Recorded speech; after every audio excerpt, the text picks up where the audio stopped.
This may look like touring car racing, but it is in fact the first stage of the three-day Scottish rally at the Knockhill Circuit.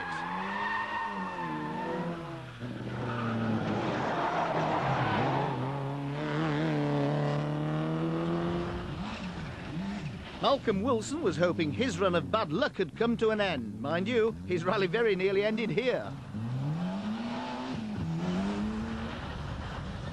Championship leader Richard Burns was taking it all in his stride and set joint fastest time here at Scone Palace with his Subaru teammate Alister McRae.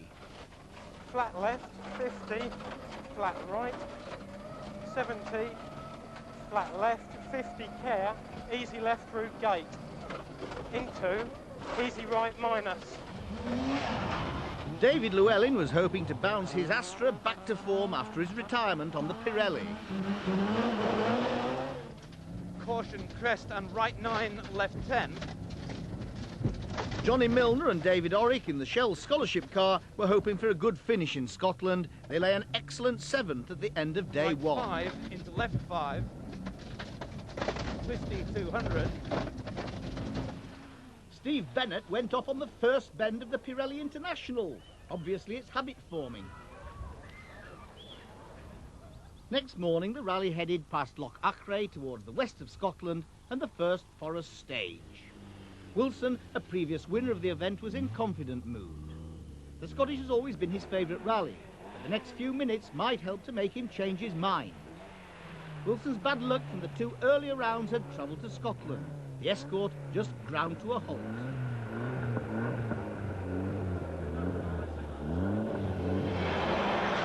Burns stormed off into Leenach Forest to find the Escort's 300 brake horsepower down to rather slower human power.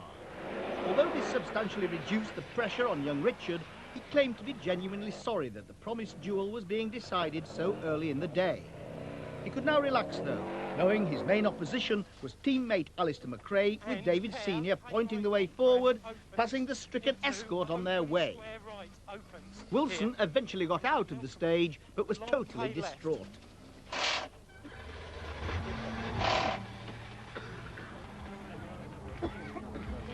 What went wrong, Malcolm? I think it's the main shaft in the gearbox, Tony. I just don't know what I've got to do. I really don't.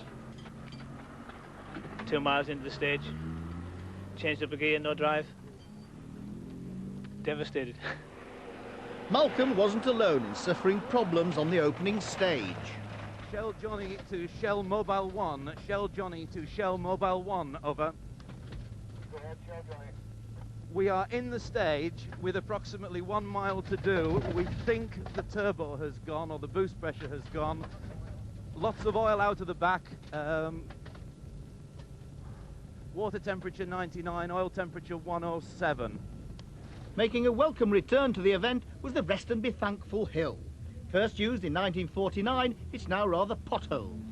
Gwyndaf Evans' time was equalled by Jimmy McRae in another Group N Escort, beating all the faster Group A cars. McRae Jr. was within 5 seconds of Richard Burns, but got into trouble on the 16-mile Glenshelish stage when a split wheel rim let all the air out of a tyre. With a mile into the long stage, I felt as if the rear offside tyre was going soft. It stayed at its pressure for maybe 3 or 4 miles, but then the tyre just come off the rim, so we had to drive the 10 miles with no tyre on, so we've dropped 2.5 minutes. So. Wouldn't it have been quicker to stop and change it? No, I don't think it would have been. It would take you maybe 2.5, 3 minutes to change it. And problems on the same stage for Gwyndaf. Rear puncture which damaged the Escort's suspension. Malcolm Wilson, now charging up the field, caught him to the detriment of his windscreen. Flat left of a dip, flat right long, to care, flat jump 140. That wily old fox Jimmy McRae, now less active than his illustrious sons, was keeping out of trouble and leading Group N. Richard Burns was now a comfortable 3 minutes ahead of teammate Alister McRae, could he now afford to relax and just drive for his biggest win to date. David Llewellyn, displaying the same balance he used in karts, squash and horse riding, was leading the Formula 2 category and lying 5th overall. 5, For Gwyndaf Evans, life was about to get hectic. Malcolm Wilson's Group A car has 70 more brake horsepower than the Welshman's much less modified Group N version. With that sort of power difference, Gwyndaf would be keeping a beady eye on his driving mirror, if it any sense. Sure enough, he was soon overhauled. Shortly after this, a track control arm broke and poor Gwyndaf crashed into the scenery and out of the rally. Meanwhile, Malcolm Wilson was notching up fastest times on virtually every stage. That left over crest. With Evans out and Wilson's bad start to the day, Ford were now looking towards young Robbie Head to salvage the rally and win Group N. Top privateer Brian Bell was going exceptionally well before a major excursion on the last stage of the day.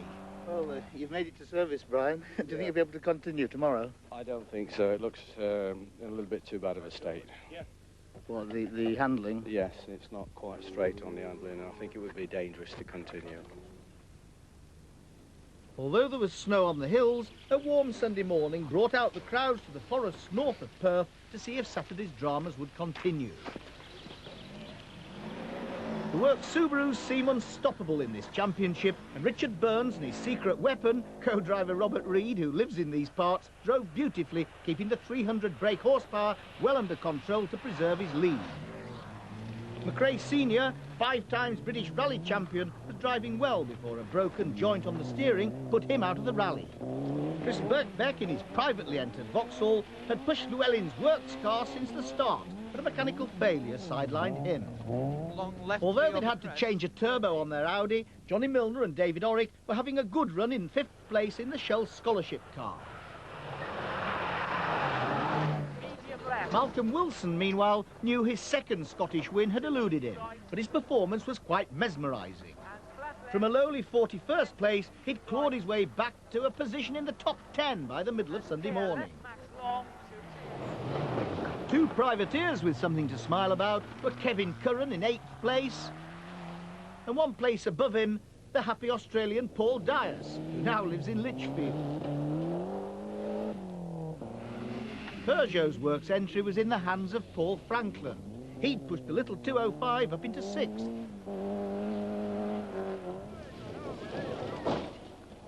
Jonny Milner's rally nearly went up in flames because of leaking oil.